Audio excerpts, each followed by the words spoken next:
Hey, Marc Warnke here. They call me the Goat Guy. This is number 9 in this series of the things I wish I would have known before I got into goats. Number 9 is like kind of we lumped it into a category that we called social interaction. And mainly what that means is how do goats interact with other goats and how do goats interact with other people. So let's talk about goats and goats right now. So goat on goat aggression is normal. They will have a pecking order, they will beat on each other, they will occasionally hurt each other. There's a saying in the goat world, which is goats don't have goat friends, and that's actually true. They have human friends and they will love you like you've never seen before. They're an amazing animal. But at the same time, they are kind of rough on each other, and you should not spend a lot of time there. That's just how it is. Now, there is a difference between a goat that's brutal and a goat that's rough or an alpha. I get rid of the brutal goats if they're, and I've had very few, but there are some that are just literally cheap shot artists, and I've gotten rid of them or sold them or turned them into goat burgers. As far as their interactions with one another, you just need to remember they're kind of like a you're standing too close to me personality to each other. And so allowing them enough room to have room to move, for juveniles not to get pinned in a corner. I'm acting like goats are all aggressive, but you're trying to keep them healthy. You're trying to keep udders healthy. You're trying to keep stress low. And one of the ways that you can do that is allow for plenty of room in their movement, in their accommodations, and allow space for them to move around one another without dead ends. So that's one of the things to consider in terms of how goats interrelate. The other thing is, I personally, when I was a small operation, I kept my does and my wethers together and with horns and had little to no udder injuries as a result of that. You do not have to separate wethers and does. I do because I'm a larger operation, but if you're a small operation, you can certainly keep them together. They learn how to get along as well. But I separate so that I can feed them differently, and so I can care for them differently, and so I don't have to muck around with the wethers while I'm trying to milk, because they would be messing with us too.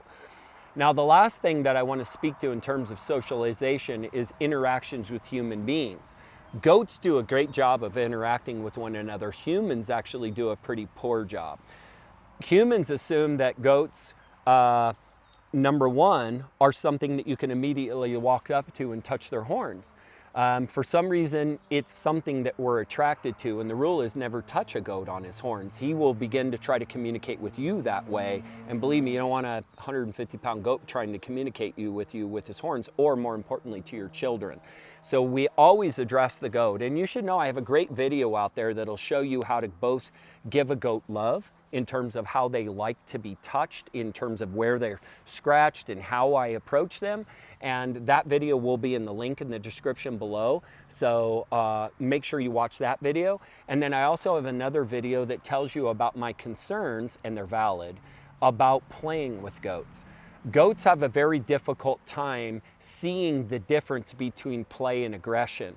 And if you're playing with them, or your children are playing with them, when I'm saying running around, getting them fired up, getting them jumping and jouncing and doing all that different stuff, if you keep doing that, you will develop aggressive goats. You will develop goats that it thinks it's okay to pound a small human. So I highly recommend you don't play with goats. And the video for that is also on my YouTube channel, and I recommend you watch it.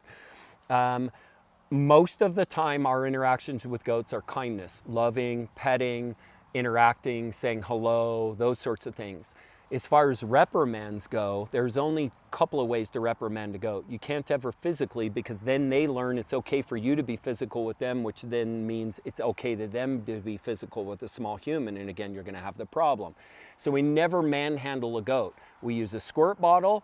We use our voice to reprimand, which they understand. These guys are cattle dog smart. Do not discount the intelligence of the goat. It's a very smart animal. And then the last one is when we get an aggressive goat, I have an entire video that will show you how to flip a goat. Now and that will be in the link below as well. This only occurs in about 1 of 30 goats, and you get a goat that does turn aggressive towards human beings.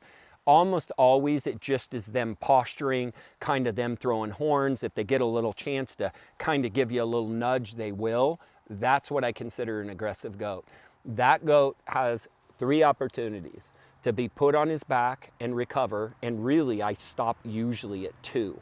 I'm gonna put it, I have a whole video that shows you how. I put them on their back, I stand over them, and it works great about half the time. Half the time, it turns them the right direction. The other half of the time, they stay just like they were.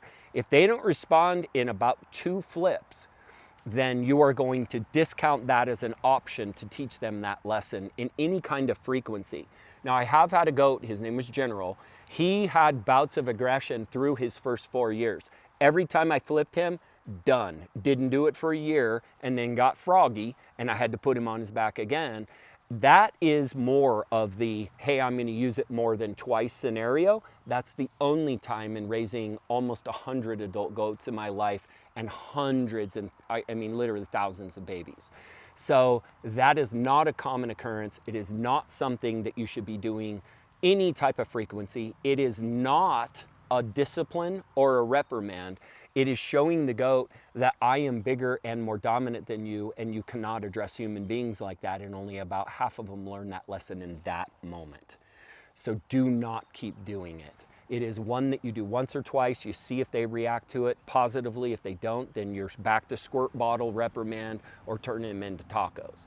So that is one of the things that I want to let you know is as well, goats need interaction. They need to be pet. They need to be loved. They're one of the fastest to go feral animals on the planet. If all you do is go out there and lay your hands on them, when you do vet care, they're going to start being scared of you.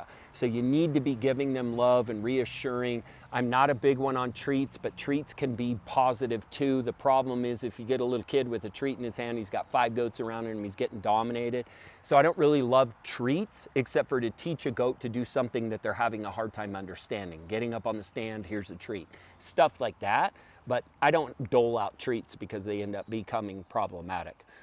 So your interaction with your goat is quite complex. This is a very complex animal. It experiences in-depth emotion. I've seen goats, and I'm not some hooey-gooey animal owner.